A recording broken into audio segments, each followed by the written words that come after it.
Hello, my friends. Welcome to our Entitled People series, where people truly believe that the world revolves around them. Guys, in this episode, you're going to hear 5 stories. The first is about a crazy lady who makes a huge assumption and ends up trying to kidnap a child. The second story is about an entitled aunt expecting her siblings to take care of their entitled mother. Guys, both stories are absolutely outrageous, and for some of you, they may even make your blood boil. So, get ready for a wild ride. I hope you stay for the stories today, and do hit that subscribe button, guys, for future stories. This first story is titled, Crazy Lady Accuses Me of Kidnapping My Son and Tries to Kidnap Him from Me. First, a little backstory. I'm a mixed ethnicity individual. I've been confused for many races over the course of my 29 years on this planet, but I'm literally Caucasian and African American. Usually, it can be figured out, but the difference with me is that my father is Caucasian, so therefore, my hair is straight. I'm originally from Texas, and I'm usually confused for being Mexican, but now I live in Massachusetts, and I've never had an issue with anyone concerning my race until this day. Also, I'm married to a Caucasian woman who had a child before we were married. His father's not in his life as much, and I took responsibility because I love this woman, and I love the little boy as if he were my own. He's 4 now, and I've been in his life since he was 1. Anyway, on to the story. My wife needed a few things from the grocery store, and she needed to run a few more errands. Usually, she just goes and knocks things out herself because I'm sleeping since I work night shifts. But this particular day, I happened to be awake, and I offered to go for her. She works hard and does a lot, so I definitely felt it was necessary to do something for her so she could just relax for the day. I took my son with me so she could rest up and just take it easy, and it gave me time to bond with my son. We completed all of the errands, which went smoothly, and then headed to the grocery store to finish up our day. My son, being a typical 4-year-old, was full of energy, running ahead of me, laughing, and speaking to everyone he came across, which I generally don't mind as long as he doesn't hit anyone and stays within my view. As I'm making my way down an aisle looking for canned corn, my son jogs to the end of it when an older lady is entering at the other end. My son, being the sweet social butterfly he is, approached and exclaimed in excited, "Hi, I'm 4 and I'm Ryan." Bless his little heart. The lady looks down and says, "Well, hello there. You shouldn't be running around unattended. Let's go find your parents." I didn't think anything of her statement because I assumed she just hadn't seen me. I shouted, "Ryan, come back here, bud, please." He excitedly runs back towards me and starts turning in circles because, he's 4. I'm still searching the shelves as the lady walks past me and stops behind me.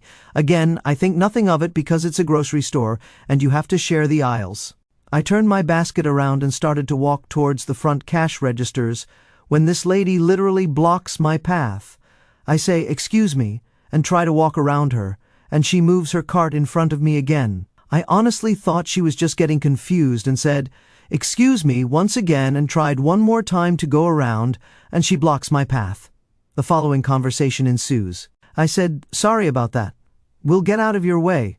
The lady says, "Oh, I don't think so. You're not going anywhere with that child." "You mean my son?" "That's not your child. He's white, and you're Mexican. You probably didn't even know his name until he said it to me." Me, baffled that this is even happening, said, "Sure, whatever, lady. Can you just move? My wife's at home and anxiously waiting for us." She then says, "Stop your lies. You're not taking him anywhere, you creep." The whole time my son was standing close to me, holding my leg because he was honestly getting scared, and I was getting angry because I hadn't had much sleep, and I have a short fuse anyway. I told her, "As you can see, he's standing close to me because he trusts me, and you're scaring him, so how about you buzz off?" The lady ignores me and says, "Come on now, sweetie, come with me." Thankfully, my son was able to communicate to her that he wasn't going anywhere with her, but she was having none of it. She literally grabbed my son and began pulling him away. It caught me off guard because I honestly could not fathom what was actually happening. My son starts screaming loudly because he was scared, and this lady, just like, "Don't worry, sweetie, he won't hurt you, I promise," as she begins to pull him away. Suddenly, I snap back into reality and I begin to chase after this crazy woman. While running through the store, I yell for people to stop her and that she's kidnapping my son. Thankfully, a worker stops her before she makes the exit and she says, "Why are you stopping me? This Mexican here is trying to kidnap my grandson." My son is literally bawling his eyes out and extending his arms, calling out for me. The lady was relentless and would not let go of my son. I laughed a little, I'm not gonna lie, because the situation was ridiculous. At this point, a manager shows up and asks what's going on, and the lady spoke before me and says, "This creep is trying to kidnap my grandson, and I was just trying to escape." I told her, "That's my son, you freaking psycho. Now let him go." The manager didn't know who to believe. I don't blame him, as he was caught in a weird situation, so I pulled my phone out and showed him pictures of me and my son that dated over a year ago as proof this lady would not give up and accuse me of faking the pictures. Like, how would you do that exactly? I'll never know, but whatever. Sadly, there were two other ladies taking the psycho's side and said I was attempting to kidnap my own son because there's no way we were a family because of our different skin tones. One even called the police, which I was happy about because I knew they would be able to review the security cameras. I called my wife to see if she would come to the store to get the situation cleared up quicker. As soon as I told her what was going on, she zoomed to the store. She got there about the same time as the police, and the crazy ladies were giving their statements to the cops when my wife walked in. As soon as she walked in, my son goes, "Mama, help!" My wife is a true mama bear, and she immediately flew into a rage when she saw this lady holding my son. The lady says to her, "Sorry, sweetie, I was just trying to protect him from this creep over here." Lady number 2 says, "Yeah, we saw him trying to kidnap him, but this lady saved him." The cop looks at the lady and is confused. The officer says, "I thought this was your grandson." And my wife says, "I have no idea who that lady is." She takes out her phone and shows the officer a picture of my mother-in-law. Lady number 1 says, "Okay, I'm sorry, he's not my grandson, but I was only trying to protect him from this dirty creep over here." Lady number 2 says, "Yeah, I witnessed the whole thing. He snatched that child and tried to run away with him, but this lady stopped it." Lady number 3 says, "Yeah, I saw it too. He needs to be arrested. And you," pointing to my wife, "should be thankful that this lady was here to save your son because you obviously just let him loose wherever." My wife asked who they were talking about again, and all 3 crazy ladies pointed at me, to which my wife said, "Oh, you mean my husband?" Lady number 1 is shocked and said, "Husband?" My wife replied, "Yeah. Who do you think called me and got me here so fast?" I've presented my ID to the officer and the manager, and my wife did the same. We also showed pictures of us on our phones to prove that we really are a family. The cop nodded in approval, handed us our phones back, and jotted down a few notes. The 3 ladies, for some reason, still kept trying to say that this was all fake and that my wife was in on the kidnapping and said we needed to be arrested. My wife lost it at this point and let off some colorful words that I won't repeat here, but she definitely got her point across. Then the nail in the coffin came for the psycho trio. The officer turned to the manager and asked, "Sir, do the cameras work here?" The manager responded, "Yes, we have them inside and out," and the officer asked to go review them. The 3 ladies' faces went pale, like ghostly pale. The officer reviewed the outside camera as I pulled into the parking lot and saw me take my son out of the car, and then, as I went up and down the aisles, and most importantly, the instance of the woman snatching up my son and beginning to run. Upon his return, he asked, "Would you like to press charges?" And I said, "Absolutely." Lady 1 was charged with attempted kidnapping, false imprisonment, providing a false police report, and child endangerment. The other 2 were also charged with providing a false police report as well. To make matters worse for Lady 1, my son bruises easily, and she left some terrible spots on him from where she was grasping him, but he's fine. I have a court date later this year, but I'm not sure when because of COVID. The officer will be following up with me in a few weeks. Sorry for the length, guys. This lady was absolutely crazy.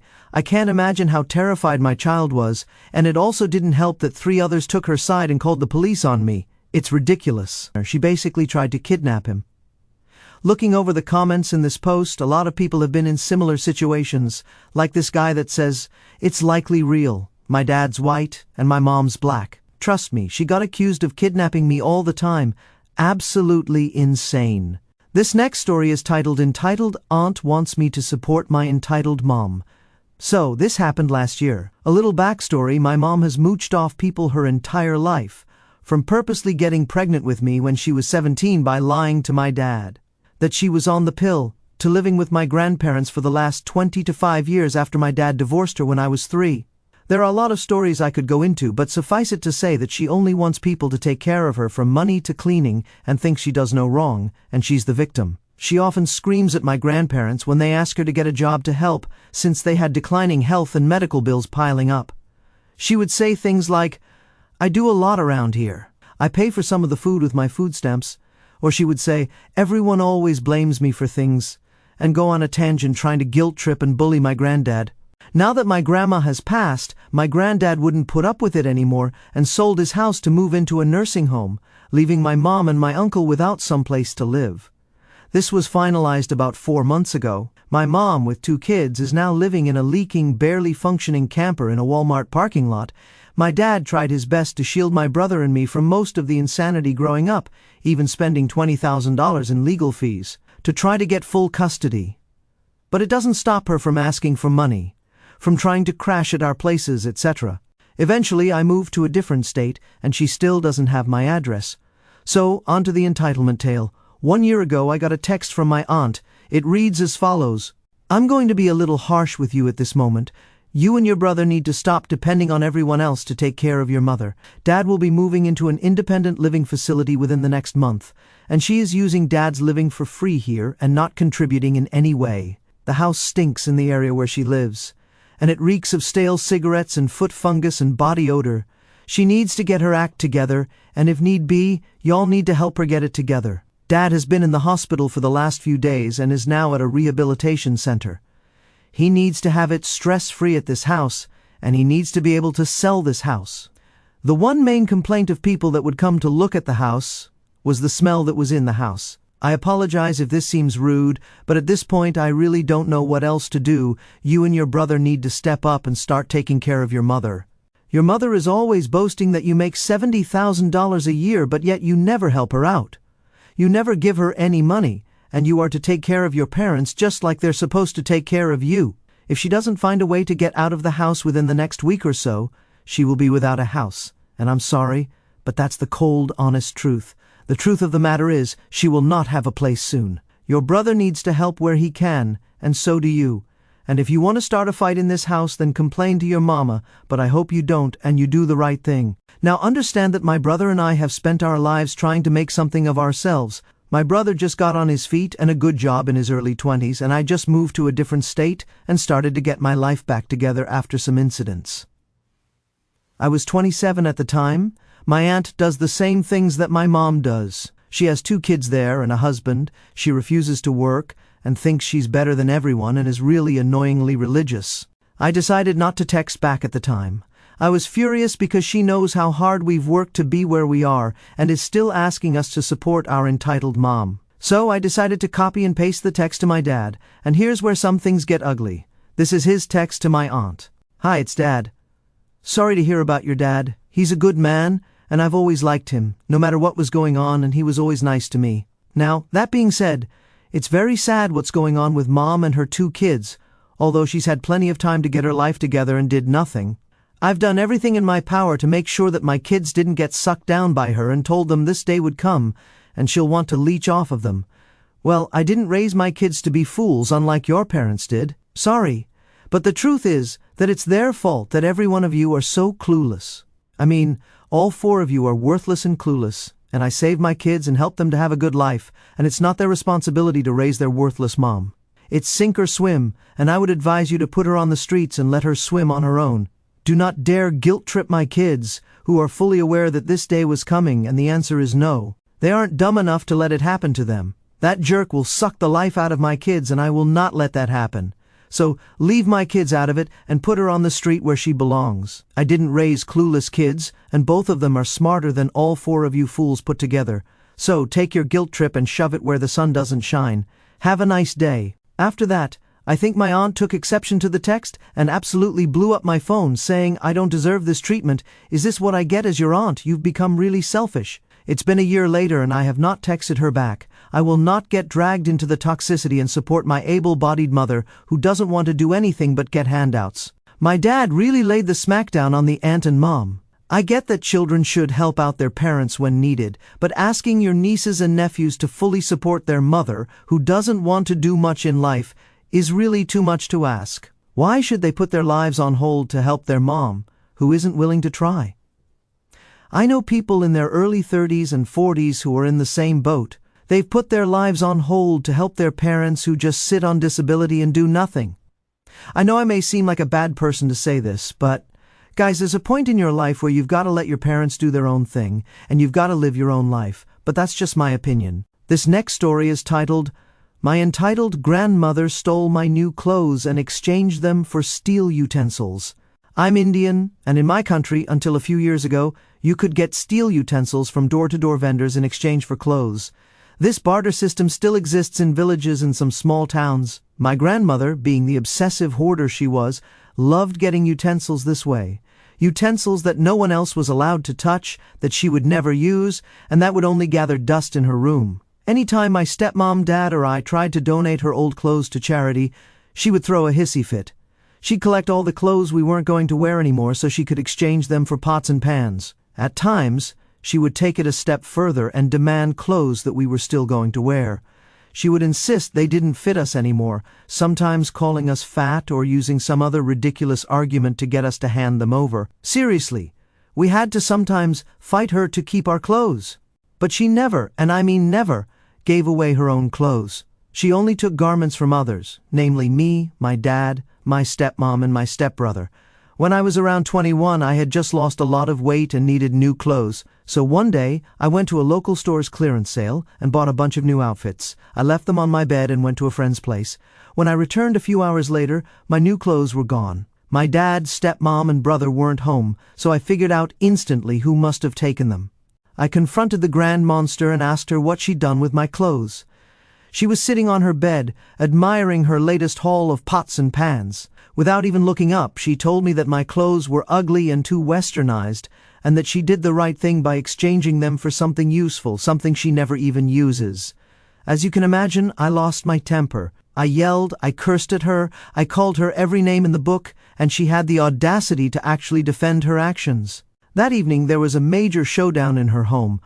I was still livid, and asked my dad exactly how long we were going to put up with her abuse. My stepmother and I don't get along, but when one of us was up against the grand monster, the other always lent support, and this was no different. My stepmother agreed with me wholeheartedly. My dad told the grand monster that she was now forbidden from entering my room without prior permission. She started to fake cry and said that we were all being so cruel to her. My dad later came to my room and said he would make it up to me and buy me new clothes. I, of course, was still livid, and I wasn't about to let her have this victory. My grandmother needed sleeping pills to fall asleep, and she took them even during the day, sleeping like the dead. A few days later, I snuck into her room during her afternoon nap. I opened her utensils trunk, yes, she had a whole trunk full of them, and took out a bunch of her beloved pots, glasses, plates, and more. I shut the lid quietly and exited. I went straight to a nearby old age shelter and donated all the utensils, earning the joy of giving and the taste of sweet, sweet revenge. I didn't tell anyone what I'd done and just waited for the grand monster to discover her loss, which she did just a few days later. It happened in the evening. My dad called me into my grandmother's room and asked if I knew anything about the missing utensils. I admitted that I had taken and donated them. The grand monster looked like her head would explode. I calmly told her I'd done the right thing because those utensils were ugly and the shelter needed them more.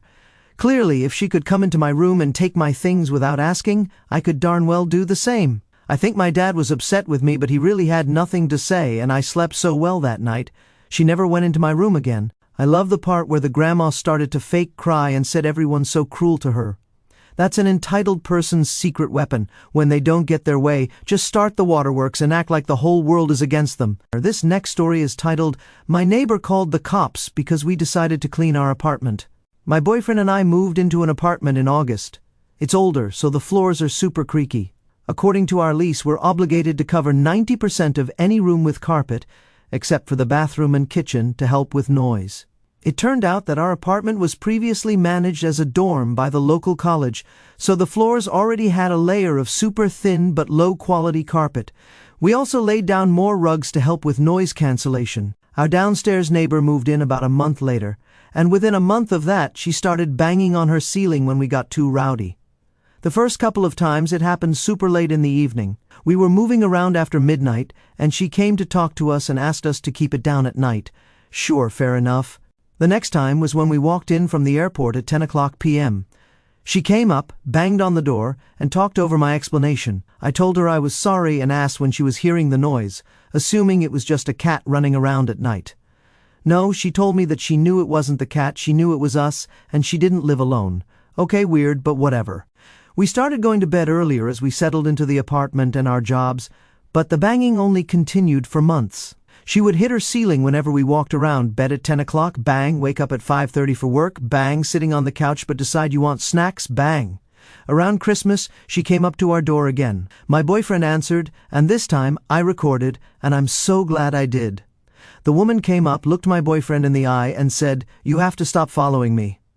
What? She then said, "I know it's not the cat or the dog or your girlfriend because I know your footsteps. I don't know how you figured it out, but you figured out how to listen to where I am, and you're following me around in my apartment, and I'm sick of it." My boyfriend calmly responded that she sounded crazy and that we didn't care about her. She again reminded us that she didn't live alone and that her boyfriend was a tough man. Cool, I guess. She's insane, but whatever. The banging continued, with us stomping every time we heard it. She didn't like that, but it made it more fun. We already explained the situation to the landlord and the super, and they were on our side. Our town was the first in the US to be locked down in a quarantine, so for the first few days, the banging gradually increased until one day this woman lost her mind. I'll admit that we're early risers on the weekend. On this particular Sunday, we ended up waking up super early but not doing much for the first few hours. We drank some coffee and sat on the couch until almost 11 o'clock. At that point, we decided to get up and clean the apartment, and she lost it. She had to be running from one end of her apartment to the other, banging her ceiling so hard that we were convinced she was damaging it. At one point, I heard what sounded like muffled yelling after she followed me into my bedroom. We had plans that day, so we ignored her. We finished cleaning and started to leave. She must have been waiting for us to leave because, for the first time ever, she walked out of her apartment right as we got to her landing. I was holding the dog while waiting for my boyfriend to come down, and she started to descend the stairs. Of course, she decided to turn around and say something. She said, "Tell your boyfriend to cut it out." I responded, "Cut what out? Walking?" She replied, "You make too much darn noise all the time." I told her that she's hitting the ceiling because the dog and I are moving, not him. She continued to spew some other foolish nonsense as my boyfriend got down to me. She proceeded to stay exactly 3 steps ahead of him, slowing us all the way down the stairs. She tried to block us going out the door at the bottom but backed off when he didn't stop moving. She continued yelling at him all the way to the parking lot. My boyfriend is typically the hothead, while I'm the calm one. Amazingly, he kept his calm the whole time, calling her only a crazy lady and ignoring her as he walked past her to the car. As I passed her car, she decided to continue talking at me, and I was super pissed but tried not to engage. She said, "I'm serious. It's done. You need to stop being so noisy. It ends today." I replied, "What do you want us to do, Crawl? I already told you we have a 60-pound dog and we're all just walking around." She then said, "And you need to remember that I don't live alone." I shot back, "Okay, neither do I. You see my boyfriend right here. So, what's your point? By the way, that's the 3rd or 4th time you've said that, and that could be taken as a threat." She said to me, "You think that's a threat? Fine, it is." I told her that I'm calling the cops, and she said, "Not if I call them first. I'll see that they throw you in jail. I'll have you arrested." We both called the cops and they pulled up. They talked to her first and then came to talk to us. I don't know what she told them, but when they came to talk to us, I told them everything she said and did. For the past 6 months, the officer explained that it was a civil matter. That would have to be dealt with by the landlord, but assured us that they explained to her that it's perfectly acceptable to walk around your apartment at 11 o'clock a.m. on a Sunday. They also told her not to knock on our door ever again, and that she's not allowed to bang on our floor over footsteps at any point. For a couple of nights she got back at us by banging at 1:30 a.m. to wake us up. We had already reached out to our landlord again, and this time he told us he'd see what her problem was. That's still not the last of our troubles with her, though. We ended up talking to the people who live below her and told them about the banging. It turns out they've heard it this whole time, but had no idea what it was. Now they know, and they've also reported her to the landlord. The banging has stopped, and we don't expect her lease to be renewed. We may end up in a better apartment in the next couple of months. Edit. A few comments have tried to paint my neighbor as innocent in this. I want to clarify that she made direct threats to me when I apologized and told her that we'd take care of it. That was the first time she met me, and all I did was apologize and say we'd fix it. She was never trying to be friendly and work it out. We have never engaged her, nor have we ever provoked her. That was the biggest issue with older apartments. When you rented a place, you had to cross your fingers and hope the neighbors above you were respectful. Good thing a lot of apartments nowadays have concrete floors or better soundproofing. This next story is entitled, Neighbor Took My Mother to Court to Get Primary Custody of My Mother's Dog. When my mother and her dog moved next door to the entitled neighbor, they fell in love with my mother's dog, Max. For about 2 years, the entitled neighbor would come get Max for visits. The entitled neighbor would watch Max if my mother went out of town or just so they could play with him. The entitled neighbor moved across town and would still call to ask for Max visits. My mother started letting the dog go less and less, but would say yes now and again because of the entitled neighbor's pleading. Just before one of the arranged visits, Max got into a fight with another dog. Max seemed to be okay, but when the entitled neighbor came, my mother said she was worried about letting him go because of the dog fight. The entitled neighbor promised she would look after Max and make sure he was okay. The next day, the entitled neighbor called my mother and told her that she took Max to the vet because he had a wound on his neck. The entitled neighbor also told my mother that she was keeping Max because my mother neglected the dog. My mother was devastated. She called the police, but they couldn't help because she had agreed to allow the dog to go to the entitled neighbor. My mother had to file a civil complaint. It took 2 months to go to court. The entitled neighbor had the audacity to tell the judge that she and my mother always had shared custody of the dog and that she was the most fit dog parent, so she should have the dog. The judge explained that Max was my mother's possession and that the entitled neighbor was to return him immediately. My mother did not have to give the entitled neighbor visitation. The part where she lied to the judge and told him that they had shared custody was absolutely insane, folks. Imagine letting your friend watch your dog and then they end up keeping the dog. Those 2 months away from Max, waiting for the court date, must have been devastating for the mother. Some entitled people are wild. And this is my view on the story. Story 1. Crazy lady accuses me of kidnapping my son. This story infuriates me. The audacity of that woman assuming I wasn't Ryan's father due to our skin tones is beyond ignorant. Her attempt to rescue my son by snatching him was terrifying and dangerous. I feel for Ryan, scared and confused, and I'm proud of how I held it together, using photos and my wife's arrival to prove our family bond. The fact that 2 other women backed her baseless claims shows how prejudice can spiral. I'm glad the police and cameras cleared things up and pressing charges was the right call. Those bruises on Ryan are unacceptable. This hits close to home. I've faced similar racial assumptions, and it's exhausting. People need to mind their own business and stop jumping to conclusions. Story 2, entitled Aunt Wants Me to Support My Entitled Mom. I completely relate to the frustration here. My mom's entitlement, mooching off everyone, is a burden I'd never force on my kids. The aunt's guilt-tripping text is infuriating, expecting me and my brother to support someone who refuses to help herself. No way. My dad's response was a glorious takedown, calling out the family's enabling behavior. I admire the resolve to cut contact and not get dragged into that toxicity. I've seen similar situations where people sacrifice their own progress for entitled relatives, and I agree, there's a point where you must prioritize your own life. My mom needs to sink or swim, and I'm not her life raft. Story 3. My entitled grandmother stole my new clothes. This story makes my blood boil. The grandmother's hoarding and entitlement, taking my new clothes for useless utensils, is maddening. I love how I flipped the script, donating her precious pots to a shelter. Sweet revenge. Her fake tears and victim act are classic manipulator tactics, and I'm glad I stood my ground. My dad's attempt to smooth things over was kind, but banning her from my room was necessary. I've dealt with family overstepping boundaries, and setting firm limits feels so satisfying. The poetic justice of using her own logic against her? Chef's kiss. She learned her lesson, and I slept like a baby. Story 4.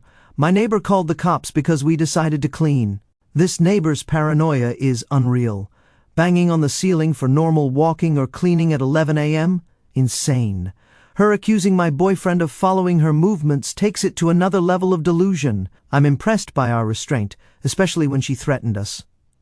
Recording her outburst was a smart move, and I'm glad the landlord and cops backed us up.